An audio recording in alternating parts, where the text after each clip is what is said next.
Good morning. Shanti Kunj online classes में आपका स्वागत है। बच्चों, हम पढ़ रहे थे चैप्टर नंबर 3 मानव कंकाल और मांसपेशियां। आज हम इसी चैप्टर को कंप्लीट करते हैं।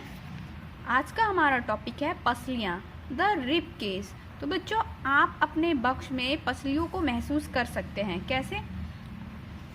हमारे बक्श में 12 जोड़ी लंबी और घुमावदार अस्थियां होती हैं और ये मिलकर एक पिंजड़ा जैसा यानी कुछ इस तरह से एक संरचना बना लेती हैं और इस संरचना को हम बोलते हैं पसलियां। इन घुमावदार अस्थियों को पसलियां कहते हैं और सभी पसलियां पीछे की ओर रीढ़ की हड्डी से जुड़ी रहती हैं। पहली 10 जोड़ी पसलियां सामने की ओर और बक्ष अस्थि से जुड़ी होती हैं और अंतिम 2 जोड़ी पसलियां सामने से नहीं जुड़ी होती। पसलियां फेफड़े और हृदय की बाहरी आघातों से भी रक्षा करती हैं। तो बच्चों, कुल मिलाकर कितनी अस्थियां हो जाएंगी हमारी पसलियों में? टोटल 24 अस्थियां होती हैं। मेखला, हमारे शरीर में मेखला के 2 जोड़े होते हैं, अंश मेखला का एक जोड़ा और श्रोणि मेखला का एक जोड़ा। अब पढ़ते हैं अंश मेखला क्या होता है। अंश मेखला कंधे की 2 हड्डियां जिन्हें हम हंसली या कॉलर बोलते हैं एवं स्कंध अस्थि से मिलकर बना होता है। मानव कंकाल में अंश मेखला का एक जोड़ा होता है। अंश मेखला से हाथों की हड्डियां जुड़ी हुई होती हैं। और श्रोणि मेखला क्या होता है? श्रोणि मेखला में अथवा कूले की हड्डी का आकार प्याले नुमा होता है। तो इस तरह की हड्डी को हम क्या बोलते हैं? श्रोणि मेखला बोलते हैं। और श्रोणि मेखला मेरुदंड के निचले भाग से जुड़ी हुई होती है।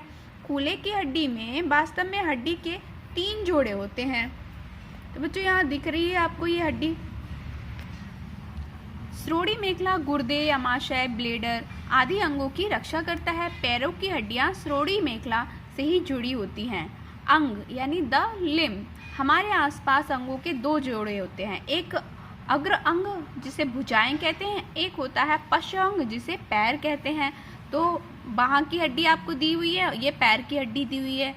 अब देखो, इस प्रकार भुजाएं और पैर अंग बनाते हैं, यानी भुजाएं यानी हाथ और पैर मिलके क्या बनाते हैं? अंग बनाते हैं।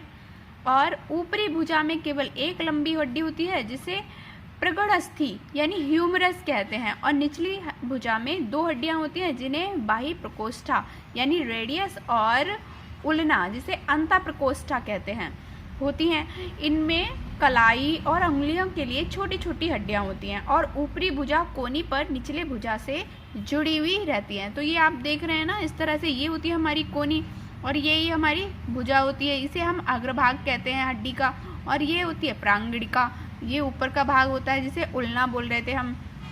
ओके बच्चे, मतलब ह्यूमरस बोल रहे थे, प्रांगणिका मतलब ह्यूमरस। और ये है हमारे पैर की हड्डी, ये है ऊपर की जांग वाली हड्डी। फिर उसके नीचे ये हमारी बहिजंघिका बोलते हैं इसे। जांग एक मजबूत अस्थि की बनी होती है जिसे उर्वस्थि कहते हैं। ये शरीर की सबसे लंबी हड्डी होती है।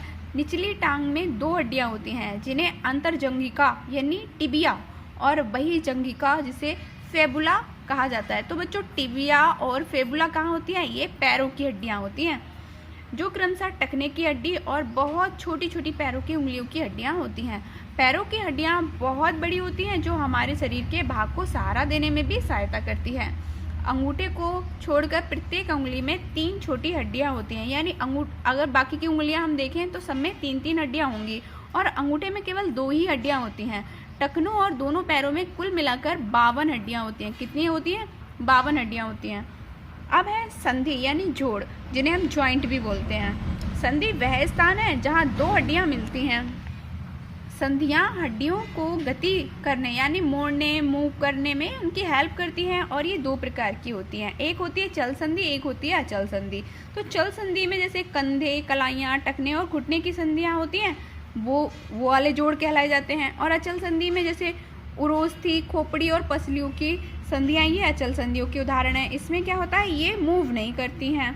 तो मानव शरीर की चल संधियों के बारे में पहले हम पढ़ते हैं। पहला है कब्जा संधि जिसे हिंग ज्वाइंट भी बोलते हैं। ये पिक्चर दिख रही है आपको, इसमें देखो एक कब्जा हड्डी दिखाई गई है। आपकी कोनी और घुटने के बीच में कब्जे होते हैं। जैसे आपने दरवाजे में कब्जे सुने, ऐसे ही हमारे शरीर में भी इन भागों में कब्जे होते हैं।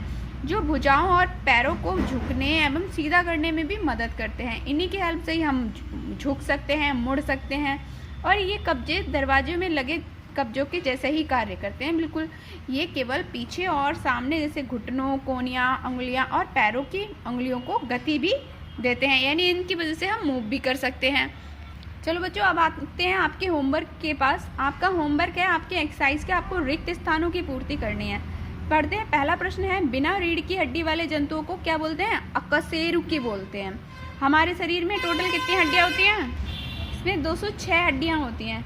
मानव शरीर की सबसे छोटी हड्डी को सबसे छोटी इकाई जो होती है उसे हम कोशिका कहते हैं, यानी सब कुछ कोशिकाओं से ही मिलकर बना होता है। फिर अगला प्रश्न देखिए, विसर्पी संधि किसी कब्जे की भांति कार्य करती है। तो बच्चों इसे अभी हम पढ़ेंगे, लेकिन आप होमवर्क में इसे कर लेना, फिल इन द ब्लैंक्स ही है। फिर पांचवा देखो, कलाई और टखने की हड्डी में पाई जाने वाली संधि कब्जा संधि कहलाती है।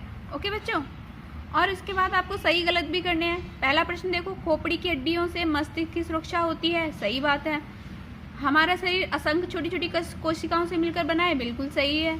जांघ की हड्डी सबसे छोटी हड्डी होती है। ना, ये बड़ी हड्डी होती है, तो ये रॉन्ग हो जाएगा।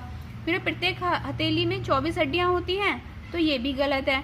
कोहनी में द्वार संधि पाई जाती है। सही है। तो बच्चों इतना होमवर्क आपको अपनी कॉपी में करना है। नेक्स्ट क्लास में हम इसे कंप्लीट करते हैं। Till then bye bye.